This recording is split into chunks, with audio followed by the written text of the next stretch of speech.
So, I want to talk about One Punch Man. I know the show is a couple of years old by now, and it might not be the most unexplored topic in the world of anime, but I do want to add my 2 cents to the One Punch Man discourse. I love media, mostly because I like escapism. I enjoy hiding away in fantastical worlds and forgetting about how horrible our real world is for just one moment. But I also love media because every once in a while a show, movie, book or game comes along that makes me feel genuinely understood, that feels like it deals with the same problems that I am facing, and that feels like it's attempting to find answers to these problems. When I started watching One Punch Man, I did not expect this anime about a super strong guy that punches people very hard to be one of those shows. As a matter of fact, I was pretty convinced that One Punch Man was going to be a fun little shonen of no further significance, but I was severely mistaken. One Punch Man and the character of Saitama has made me feel understood in a way that very few shows ever have before, and believe me, that is decidedly not because I am as buff as Saitama. Mental illness, depression, and a general feeling of lacking a purpose and drive have been constant companions throughout my life, and looking at statistics, I think I'm not too far off when I say that I am not the only one that feels this way. These things lead me to believe that One Punch Man's main character, Saitama, is a perfect and emblematic superhero of our modern world, a hero that personifies the struggles, fears, and strengths of this generation. Before I get to make that point, however, I need to talk a little more about what One Punch Man actually is. One Punch Man started as a webcomic drawn by an artist simply known as One. In spite of the crude drawings, it somehow drew people's attention, and One Punch Man quickly gathered a large fan base. The success of the webcomic eventually led to a manga adaptation by Yusuke Murata, and even an anime release in 2015. The show's main character, Saitama, is a seemingly regular dude that is taking a crack at becoming a pro hero. I call Saitama seemingly normal because the guy is so crazy strong that he just absolutely pulverizes every opponent he punches even once. Look at this fight from the first episode. This massive guy looks like an absolute villain. He crushes entire cities under his feet, and it looks like no one, but especially not this little dude, could ever beat him. And then, just a split second later, Saitama already finished him off. This sounds at first a little weird. Why and how should we empathize with a main character that never struggles? If he's never at risk, what's stopping me from just not watching the show anymore? Well, Saitama has a different set of problems, one that is arguably much more relatable than any of the regular problems that heroes face. Saitama, the show's main character, used to be a normal dude like you or me that was just deeply existentially bored by his own life. Boring job, boring look, boring hobbies, permanently accompanied by the knowledge that he is sort of not going anywhere in this life, that he is stuck, and that the world doesn't care. This stays this way until he runs into a weird kid with a giant set of balls for a chin and a weirdly talkative lobster freak with a shitty attitude. Saitama ends up defeating the lobster and saving the kid. This event rejuvenates Saitama. It gives him a goal, he becomes driven and motivated, he trains incredibly hard every single day, and he practically focuses all his life's energy into this one purpose, becoming a powerful hero. Ultimately though, Saitama goes a little too hard. Well, he goes way too hard. He trains so hard that his hair falls out, and eventually he becomes so absolutely powerful, there is not a single monster in this universe that can withstand even one serious punch from him. Ironically, he becomes so incredibly godlike that he ends up just where he began, a dude that is very, very, very bored with his job and his existence, even if his job is the coolest one in the universe. And this boredom drives Saitama into a sort of ennui, an existential boredom and depression where he has just given up on finding any purpose in this world. After all, he has achieved everything. He can theoretically have whatever it is he wants to have, and yet he still feels empty, devoid of any emotion but boredom. I have already alluded to this in the introduction of this video, but many people, me included, believe that a goal, a reason for our existence, a struggle is incredibly important to human beings. Throughout humanity's existence, these goals have taken different forms and shapes. Survive, feed my family, win the war, and so on and so forth. Our modern age, however, feels somewhat different. Many people, including myself, feel that distinct lack of purpose getting to them. We live in a world that is constantly on the threat of being destroyed. Insane world leaders, climate change, nuclear bombs, Any of these things could end our existence in a heartbeat, and at the same time it feels like this world does not care about us. It moves on with an ever-increasing speed, completely regardless of anything we do or try to achieve, completely regardless of our continued existence. When I was younger, I often felt like I was learning and training to exist in a world that might not be around when I'm finally ready. This makes it incredibly hard to find and focus on any sort of purpose. Why should I study for a job that might not exist? Why should I work and earn money to continue living in a world that does not give two shits about me? Why should I exist when I don't need to? These feelings can easily result in someone sinking into a depressed hole that can be very hard to get out of, and looking at the stats, I hardly believe that I am the only one that feels this way, or at least similarly. Before I get to why me being sad is important for this analysis of a cartoon superhero, I want to talk about the concept of a hero in a broader sense. Every culture has heroes of some kind. In different stories, heroes are characters that should be admired or looked up to because they symbolize what is most important to any given culture, what the culture fears, how to handle these virtues and vices.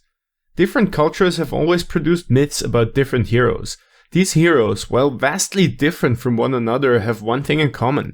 They are all shaped by the culture from which they arise, and they can, in turn, tell us a lot about the culture that created them. As one example, you could look at Achilles, the hero of the Iliad, written by Homer somewhere around the 8th century BC. In the Iliad, Homer portrays the culture of the Greek Bronze Age, a world of strife, struggles, and invasions which led to a near collapse of civilization and the formation of several small settlements.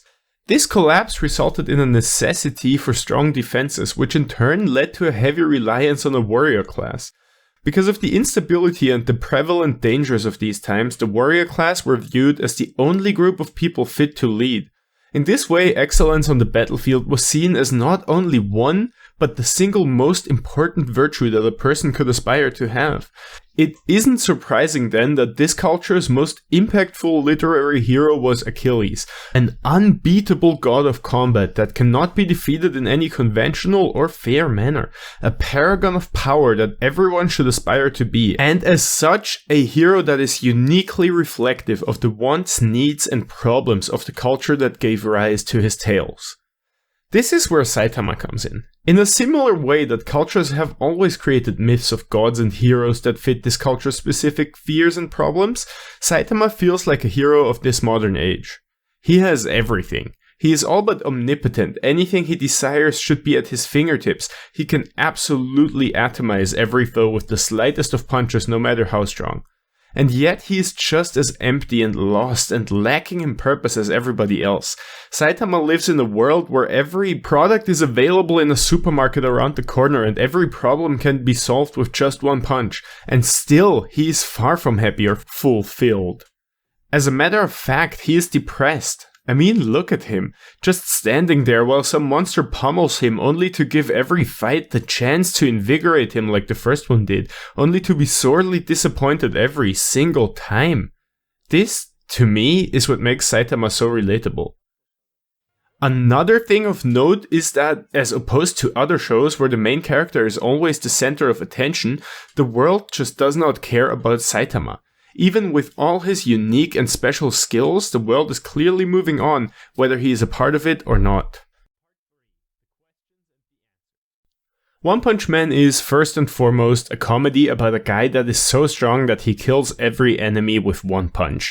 And Saitama is a weird and goofy dude that does weird and goofy shit. It is hilarious to watch him make dumb faces at completely unreasonable times, and it's hilarious to see him upset about once more defeating a really strong demigod demon monster in just one punch. I mean, just look at this scene in which Saitama, practically the strongest being in existence, has a really hard time catching a tiny fly. It's a scene that cracks me up to this day. But this goofy comedy occasionally gets around to asking deeply existential, relatable human questions. Why should I exist if nothing gives me pleasure? What am I doing all this work for if the only thing that awaits me is more work? Why should I care about the world if it doesn't care about me? One Punch Man does not just pose these questions though, it also attempts to answer them in its own unique way. This is where Moomin Rider comes into play. Moomin Rider is, in almost every aspect, the opposite of Saitama. He's a C-class hero whose only discernible power is being okay at riding the bicycle, but he strives to become one of the greats, not because of the fame or anything, just because he really cares. Moomin Rider gets the shit beat out of him every time he goes up against a monster, and he actually provides a lot of tension in some of the show's most dramatic fights, but ultimately he always loses because he is weak. At the same time though, Moomin Rider never gives up, and every time we visit him after a fight or in a hospital, he looks genuinely happy to have tried. He acts entirely fulfilled by the struggle that he is facing every day. What Saitama begins to learn here is that fulfillment in his life isn't about being the strongest or having reached your goal, but about having a goal in the first place. This never-ending struggle is what fills Moomin Rider's life with energy and purpose, and the lack of exactly this struggle is what makes Saitama feel so empty. Here's the problem though, even understanding this, Saitama has already reached the peak. Where can he find struggle and purpose and a drive when he is already indisputably the very strongest? As the story progresses, Saitama finds the answers to these questions and in some ways a certain purpose in his life without even noticing it.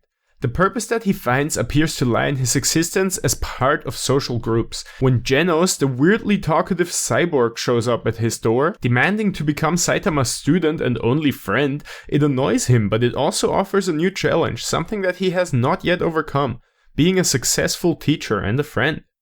Saitama also starts hanging out with other heroes. It happens so slowly that it's easy to miss, but one by one, the big dogs of the hero society start to acknowledge his strength, and they begin to frequent Saitama's apartment. The world's strongest man, King, starts playing video games with Saitama, in which our hero keeps losing, and several of the higher class heroes even start hanging out with him for friendly lunches and dinners. In this way, little by little, Saitama begins to find things that challenge and entertain him, and while the series is always going to be about him being incredibly powerful, there's been a slight shift in his behavior in recent manga chapters. Saitama tries new things, he can be seen being frustrated at losing to King in the video game, and he looks like he is, sometimes, finding enjoyment in what he does. Saitama's ability to hit like a fucking truck is impressive, but what really excels about his character is just how he interacts with the world. He isn't a cool guy, he isn't sexy, he isn't beloved. He's just an exceedingly normal dude with exceedingly normal problems. Much like Achilles was representative of early Greek society and culture, I would argue that Saitama is indicative and representative of the problems that face us in our modern, hyper-connected, fast-moving world. A sense of aimlessness, a lack of purpose, a feeling that we do not matter to the world regardless of what we do and achieve. Much like Achilles or Superman or Captain America before him, Saitama struggles with the big topics that concern so many people today, and much like all these heroes before him, Saitama is not only born of this society, but his success can tell us a whole lot about it. As a final note, everyone should watch One Punch Man. Season 1 is amazing and incredibly good looking, and while Season 2 drags a little behind in terms of animation, the hilarious characters, their goofy storylines, and the occasional deep commentary still makes it a great watch. If you've already watched both seasons, I can highly recommend the manga and the webcomic. Once you learn to love one's odd art style, it quickly reveals itself as the masterful piece of storytelling and characterization that it really is. If you've enjoyed this video, or if you think that I'm completely full of shit, feel free to leave a comment and let me know.